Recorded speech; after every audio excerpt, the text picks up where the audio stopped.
Football is much more than a sport in Argentina. It's a national passion that in the last week has been shaken to the core. A 17-year-old player with Independiente told the club psychologist that he and another young player had been encouraged to sell themselves for sex.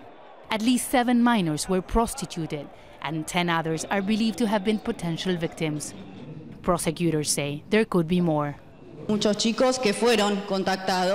Many children were contacted but did not fall into the trap, and we are also investigating the potential of the crime known as grooming. In many cases, they were not successful in carrying out their attempted activities, but we are going to ensure that these people no longer have the chance to approach children.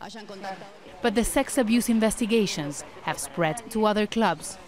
Maria Elena Leusi runs a rape victim association and filed a complaint against River Plate when she received information that young players were also abused between 2004 and 2011. A doctor that worked at the club wrote to us she had proved that children were also part of a ring. She had to take time off because she was told not to get involved.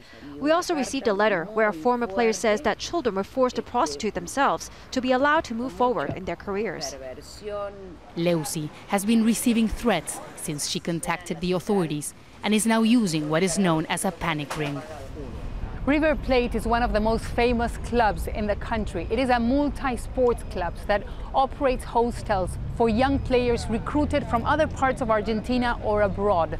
The sexual abuse scandals involves young players that live here because they do not have any relatives in Buenos Aires. Gustavo Gravia has been investigating the abuses and says there is a common pattern.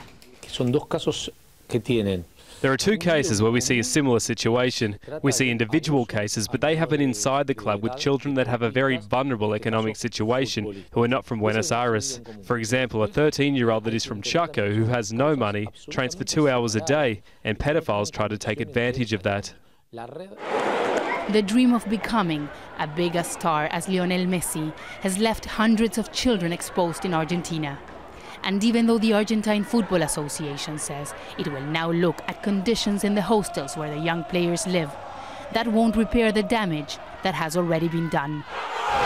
Teresa, Al Jazeera, Buenos Aires.